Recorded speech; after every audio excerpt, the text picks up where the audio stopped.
Chapter 7. What is so difficult about an egg? When Michel came into the kitchen the next morning, his father was standing in front of the stove where his mother usually stood. "Good morning, Papa." "Good morning, Michel." "Where's Mama?" "Upstairs." "Upstairs?" If Senor Pango had said that Senora Pango had suddenly left for Paris, Michel would not have been more surprised. His mother was never upstairs at this hour of the morning. As long as Michel could remember, every morning when he came into the kitchen, his mother was standing in front of the stove cooking breakfast. "Upstairs," he repeated. It was a question and an exclamation altogether. "Where upstairs?" "In bed." "In bed?" Michel could not believe his ears. His mother in bed at this hour of the morning? It was unthinkable. Suddenly he was frightened. "Is she ill?" No. No, not ill and in bed. This was really unbelievable. Then why is she in bed? "She says she's sleepy." Sleepy? His mother? The thought that his mother might ever be sleepy had never occurred to Michel. She was always up when he got up in the morning. She was always up when he went to bed at night. Why had she suddenly decided to be sleepy? Senor Pango looked at Michel out of the corners of his eyes. "Michel, your mother is in bed because she isn't going to do anything anymore. She says she isn't going to cook or take care of the inn or anything. She says if we can be stubborn about going to the cove, she can be stubborn too." Michel stared at his father. "But Papa, if she does that, the men will leave." I know. That's what your mother wants them to do. She wants them to leave." "Wants them to leave? But they are paying us well, and it is winter." "I know, but your mother says if we go to the cove, we will be ruined. One way or the other, she says we will be ruined. If we go and something happens to us." Senor Pango spread his hands in front of him and shrugged his shoulders. "And if we go and do not get back, Mama says no one on Capri will ever speak to us again. Either way, Mama says we will be ruined." "What do you think about that?" Senor Pango shrugged again. "I don't know, Michel. I am only doing what I cannot back down now. I have said I will go, and I will go. To tell you the truth, I am eager as Herr Nordstrom to find out the truth about the cove. It has tormented me for years. Now, after all this time, to have a chance to go, it is too much. I couldn't give it up." Michel smiled. Right now to him, nothing seemed as important as exploring the cave. He was glad his father felt the same way about it. "But what about Mama?" he asked. Senor Pango shook his head. "We can do something about Mama, Michel, you and I. We will have to carry on as best we can." "Rather, we can do nothing about Mama." "Of course, Papa. You've helped Mama with the cooking, so have I. We'll get along all right." Senor Pango nodded. "Cooking? It is nothing. Women make a big fuss about it. It is game they play with themselves. It makes them feel important. Give anyone a few pots and pans, some food, and a little heat, and he can make a meal. Even us, Michel?" "Of course, Papa." "First," Senor Pango rubbed his hands together, "first we must fix Lord Derby 2 soft-boiled eggs. He has them every morning for breakfast." 2 soft-boiled eggs? At the mention of them, Michel and his father thought of Senor Pango's soft-boiled eggs song, and they began to laugh. 2 soft-boiled eggs. Senor Pango winked at Michel. He took a small pot, filled it with water, and dropped in 2 eggs. "Papa, I think Mama has the water boiling before she puts in the eggs." "Really?" "I think so." "Are you sure?" "No." "Well, it is not too important one way or the other. The eggs that are not too particular. But if you think it is right, we will let the water boil first." He took the eggs out of the pot, put them on the table that stood beside the stove. The table, an old wooden one, had been scraped and scoured for many years. It was slightly higher in the center, but only an egg would have noticed the gentle slope. These eggs, the 2 of them, noticed it immediately, and while Senor Pango was bent over the fire, they rolled slowly down the incline and fell with a squash onto the floor. Senor Pango jumped as if he had been shot in the back. Then he stared at the eggs, shell, yolks, and whites, quivering in a messy puddle at his feet. Michelle wanted to help, stooped down to pick them up. The shells were picked up quickly, but when he tried to take up the whites and the yolk, they ran through his fingers.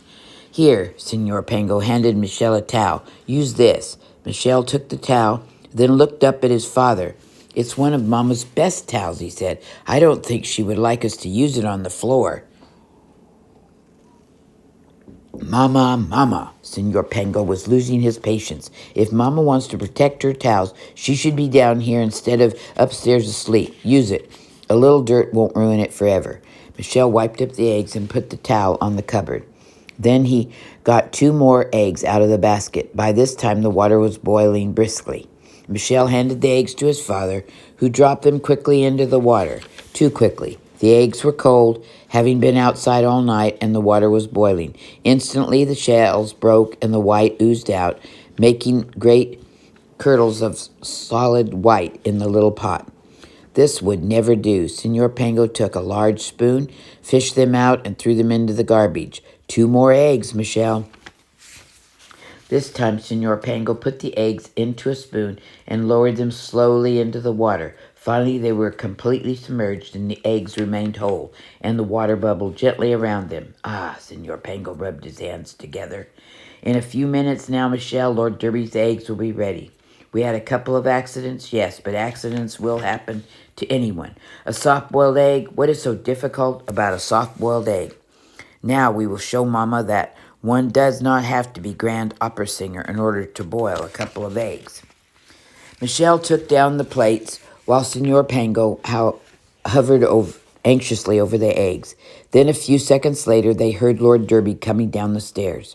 Ah, Senor Pango wiped his hands on his apron. He is just in time, Michelle, just in time. The eggs are ready. He lifted them out of the water and struck each of them sharply against the center with a knife. Then he picked one up and held it expectantly over a small bowl. Out came the white and the yolk, but neither looked as if they had been long away from the hen's nest. Papa, they aren't done. They aren't done, Senor Pango repeated the words slowly. It was hard to believe. Still, they were like so much water. Senor Pango took a deep breath. Whew. 2 more eggs, Michelle. 1 more, Senor Pango lowered the eggs into the boiling water. Well, he said, laughing good-naturedly, they take a little longer than I thought. A little longer. Take some fruit in to Lord Derby, Michelle, and talk to him for a while. Get his mind off his breakfast. Give me a little time. These eggs will be perfect. You'll see. Perfect. Shall I talk about the cove? The cove, the weather, anything. Just give me a chance to cook these eggs. Michelle walked into the dining room. Good morning, Lord Derby. Good morning, Michelle. A nice day, Lord Derby. It is. Lord Derby looked out the window. I hadn't noticed I don't feel so well this morning, Michelle. I didn't sleep well last night. Too much excitement, I suppose. Maybe I'll feel better after I've had my breakfast. I usually do. I like my breakfast, Michelle. Always have. Been a meal of the day. I always say best meal of the day. And do you want to know something, Michelle? I always have 2 soft-boiled eggs for breakfast. Always have, no matter where I go. 2 soft-boiled eggs. Lord Derby leaned back in his chair. You know, that's something to think about, Michelle. I'm 50 years old, and as long as I can remember, I've had 2 soft-boiled eggs for breakfast. That's a goodly number of eggs, Michelle. It is indeed, Lord Derby. I wonder how many that would be. I haven't any idea, Lord Derby.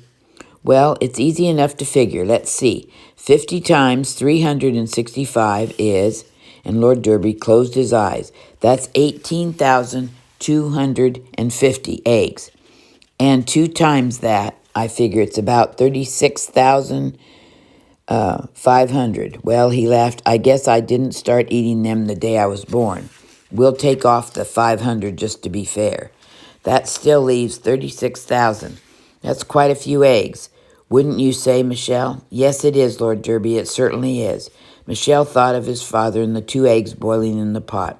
They seemed very small compared with 36,000, but very important. Somehow he didn't have the confidence in their success that his father seemed to have. He smiled weakly. I should think you would get tired of so many soft-boiled eggs, Lord Derby. I should think you'd like them cooked some other way for a change, scrambled or fried or an omelet. Never, Lord Derby's big voice filled the room.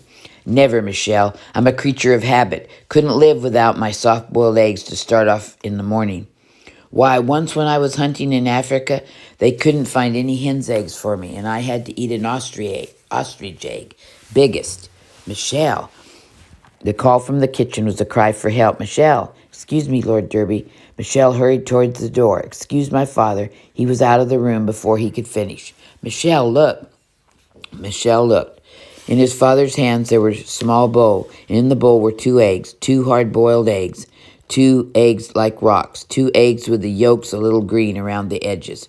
Papa, Senor Pango glared at the eggs. Then appealingly he looked at Michelle. Michelle, I have wasted 6 eggs already this morning. With these 2, it will be 8. 8 eggs, Michelle. That is a lot of eggs to waste. Yes, Papa.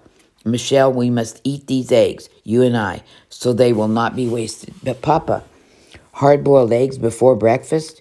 Michelle gulped. He could already feel the dry yolk in his throat. I know, Michelle, I know, but really, we cannot waste them. 6 is bad enough, but 8, that is unthinkable. We cannot afford it. We must eat them. Come.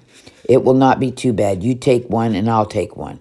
But Papa, couldn't we save them until later, around lunchtime maybe, and let Mama find them? She would tease me for the rest of my life. After that, Michelle could not refuse. So standing in the middle of the kitchen, he and his father ate eggs, swallowing them dutifully, like so much medicine. At last, they were down.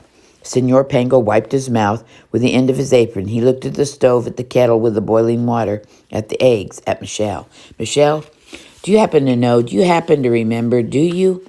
He looked at Michelle a little sheepishly. Michelle, do you happen to remember that soft-boiled egg song your mom sings? The soft-boiled egg song? Michelle remembered how many times he and his father had teased her about it. Now suddenly it was the greatest importance. Something depended upon it, everything. If he could remember that song, the eggs might turn out all right. If the eggs were all right, Lord Derby would be satisfied. If Lord Derby were satisfied, he would stay. If he stayed, the others would stay too. If the others stayed, Michelle thought, if he could only keep them at the inn, this one day his mother would soon relent and come to their rescue. He could not imagine his mother staying away from the kitchen more than a day. The soft-boiled egg song, everything, even the trip to the cove, hung on it. Tra-la-la, he began uncertainly. Tra-la-la. I can't remember it. I just can't. Never mind, Senor Pango shook his head. It can't be helped. It is what we deserve, you and I, after all our teasing. He looked down at the 2 eggs he held in his hands. Suddenly he was furious. Soft-boiled eggs. Who ever heard of such a thing? It is ridiculous. Why should anyone be expected to cook an egg when it is still inside the shell? Can you see it or smell it? No. Can you taste it? No. Can you put a fork into it to see if it's done? No. Can you tell what's going on inside? A minute too short and the egg is raw. A minute too long and what happens? Michelle grinned. A minute too long and one eats hard-boiled eggs before breakfast. Senor Pango didn't notice the little joke. He was still talking. An egg is not supposed to be cooked in the shell, Michelle. I am sure of it. Is anything else cooked that way? No. What goes on inside the shell is a dark mystery. One must be gifted with a sixth sense to understand such things. Your mother, Michelle, is a very wise woman with 6 senses, but I, Michelle, have only the usual 5. There are other ways to cook eggs, Michelle, delicious ways. I shall scramble some eggs for Lord Derby. But Papa, don't bother me, Michelle, my mind is made up. But Papa, Lord Derby just told me he always has soft-boiled eggs for breakfast. He's had 36,000. Senor Pango was still angry. Everything and everybody was against him. Michelle, Lord Derby, the eggs. Who does Lord Derby think he is anyway? He murmured to himself, bossing people around day in and day out. It will do him good to find that out. He can't always have everything just the way he wants it. Michelle shrugged his shoulder. The scrambled eggs would be a dead giveaway. Lord Derby would realize at once that Senor Pango hadn't cooked his breakfast. How could they expect the guests to stay under the circumstances? It was all over. Lord Derby would pack the things and leave. They would all leave. The trip to the cove would be off. His mother would win. A long, eventless winter stretched before him. But Senor Pango was still fighting his egg battle. He could think of nothing else. Recklessly, he broke 2 eggs into a skillet and beat them furiously. He beamed first at Michelle and then at the eggs. This is more like it. A man can tell what's going on. They are beautiful, Michelle, beautiful. By this time, Herr Nordstrom and Monsieur Jacques had joined Lord Derby at the table, so they were in the dining room when Senor Pango made his triumphant entrance. Senor Pango put the bowl of scrambled eggs in front of Lord Derby. They were a little burned in spots and uncooked in the center, but Senor Pango looked at them fondly. Lord Derby, however, was not impressed. I think there had been some mistake, he said. I always have. A little change, Lord Derby, Senor Pango beamed. A little variety. It is good for one. But I always is a long time, Lord Derby. But I try them, but one little bite. Lord Derby pushed his chair away from the table. Where's Senora Pango? She always fixes my eggs just right. Why has she suddenly given me this scrambled concoction? Tears began to roll down Senor Pango's cheeks. His struggle with the eggs had unnerved him. Lord Derby, you might as well know the truth. It is foolish to try to keep it from you. The truth? Yes. You see, Senora Pango, well, he hurried on. You see, my wife doesn't approve of us going to the cove. In fact, she very definitely thinks we should not go to the cove. So, well, Senor Pango smiled apologetically. Well, she says she won't cook for us or take care of the inn unless we give up the whole idea. Won't cook? The 3 men stared at Senor Pango. That's what she says, but if she won't cook for us, we will have to leave. Lord Derby looked at the scrambled eggs out of the corner of his eye. Senor Pango nodded. I know. Doesn't she care? Senor Pango shook his head. You mean she wants us to leave? Senor Pango nodded. Why? She says if you leave, no one will go to the cove and all our troubles will be over. Well, Lord Derby pushed the eggs away from him. That settles that. I suppose I must pack my things. Pack your things, Herr Nordstrom looked up. Why? To leave, of course. Sit down, sit down. No one is leaving. Why not? Are you going to let 2 eggs scare you away from Capri? Lord Derby looked a little embarrassed. He pulled his plate toward him again and took a little bite. They were worse than he thought, much worse. They tasted like combination of glue and burned rubber. He glared at Herr Nordstrom. Herr Nordstrom leaned forward and looked at all of them. This is serious, I'll admit, but it isn't enough to stop us. He looked at Monsieur Jacques. I've always heard that Frenchmen are good cooks. Is that true? Well, Monsieur Jacques hesitated. Good. Herr Nordstrom slapped him on the back. That's settled. You'll be the cook. Lord Derby can make the beds. Beds? Lord Derby sputtered. Beds? Yes, beds. Herr Nordstrom smiled. You know, the things you sleep in at night, sheets, pillows, blankets, beds. But you'll learn. Now Herr Nordstrom went on, I'll wash the dishes. Senor Pango can help Monsieur Jacques with the cooking, and Michelle can do the marketing. How's that? Everyone looked a little startled. Still, when they thought about it for a few minutes, it didn't seem too impossible. Finally, one by one, the faces began to relax. Monsieur Jacques hurried toward the kitchen, demanding an apron. Lord Derby started upstairs to make the beds. But Herr Nordstrom called after him, Lord Derby, come back and eat your eggs. Eat your eggs, but your eggs. Lord Derby took a small bite of his fork and closed his eyes. Cold now, they were even worse than before. He looked beseechingly at Herr Nordstrom. Eat your eggs, Lord Derby. You can't make your beds on an empty stomach. I can't make beds on a full stomach either. Never mind, you'll learn. They all learned. By the end of the week, they had all learned to sleep in Lord Derby's lumpy beds, to eat Monsieur Jacques' impossible cooking, and not to look at Herr Nordstrom's half-washed dishes. They learned, too, to smile sweetly at Senor Pango when she walked through the inn or sat in a patio.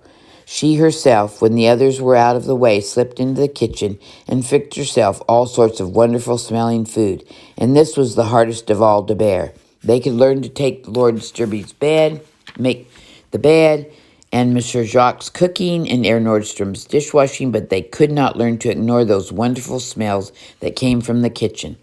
For Senor Pango, it was the hardest of all. Finally, he could stand it no longer. Mama, won't you come back and cook for us? No.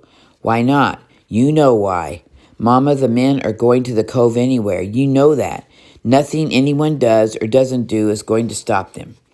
Just because they are going, you don't have to go.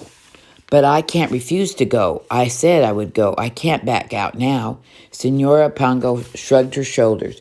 It is bad enough for you to go, bad enough. But to take Michel with you, to take a 14-year-old boy with you, when you don't know what might happen to him? Senora Pango began to cry. Mama, a muffled, yes, Papa, came from behind her handkerchief. Mama listened. Mama, listen, I haven't thought about all this a great deal. I will tell you why I'm taking Michel with me. Senora Pango began to cry louder. It will be the end of us all, she sobbed. The end of us all. Mama, listen, you know we are poor. You know that. You know we have nothing to give Michel, nothing. Yes, I know that. We have nothing to give him. I cannot afford to send him to school to learn to be a doctor or a priest or a teacher, can I? No, and can't let him travel to all the places he would like to go. I can't do that either. No, and I can't give him any money to buy a little land so he could raise a few vegetables for himself, or some olives perhaps, or some grapes, maybe even a pig. I can't do that either. No, I can't even let him go away from here, to be a sailor, to work for anyone else in the big city. No, I can't even do that, because we need him here to help us with the inn. We couldn't even let him go across the bay to Naples when Salio wanted to take him. Even that we couldn't give him. You see, there's nothing we can give him. He has nothing to look forward to but years of hard work here in this old inn. Years and years and years. We are poor, and we will always be poor, I suppose, and Michel will be poor after us. Isn't that true, Mama? Yes. So last week I had nothing to give Michel, but now I have something. Now you have something? Senora Pango looked up. What do you have now? Now I have a chance to give him an adventure. That is all a poor man can give his son, Mama. A chance for an adventure. Listen, if we go to the cove and come back, Michel will have had an experience he will never forget. He will tell his children about it and his grandchildren. It will be something for him to think about when he is working hard at the end. It will make him proud that he had the courage to go. It will make him feel brave inside, brave and important. That is all I have to give Michel, a bit of adventure. Surely that is not too much. Surely you would not want me to take this one thing away from him. But suppose something should happen to him. Suppose he shouldn't come back. Remember the 2 priests? Mama, listen. I have figured it all out. There will be 5 men and Michel. That will mean at least 3 boats. The cove is very narrow, so the boats will have to enter it one at a time. I promised you that Michel will be on the last boat. If anything happens to the first boat, I will send Michel back. But what if there are pirates and they shoot at you? Michel can swim well underwater. They would have a hard time hitting him. Will you stay in the 3rd boat with Michel? If it makes you feel better, I'll promise to do that. It will make me feel better, she said. Good, then I promise. You will come back if anything happens? Yes, you understand now, don't you, Mama? You understand why I must go and why I must let Michel go with me. Yes. Then you will come back and cook for us? No. Why not? Because I still don't think you should go. I still think the whole idea is dangerous, ridiculous, and insane. Mama, you said you understood. I do understand, but I still don't think you should go. Well, we'll go whether you cook for us or not. All right, go. Stay. Do whatever you like, but I won't cook for a house full of imbeciles. At that moment, Monsieur Jacques opened the kitchen door and sat down with a charred kettle that was smoking like a live coal. My kettle, Senora Pango sprang to her feet. My kettle, my favorite kettle. Look what he has done to it. She ran to the kitchen, waving her hands. Out of my kitchen, out, out. Thief, robber, out of my kitchen. My best kettle, my best kettle. Look what you've done to it. Look. Monsieur Jacques looked. It was indeed ruined. I'm sorry, Senora Pango, I'm sorry. Sorry, being sorry will not give me back my kettle. I know, Senora Pongo, I know. It is too bad. But listen, in France they make wonderful kettles. When I get back there, I will send you a new one, the best I can find.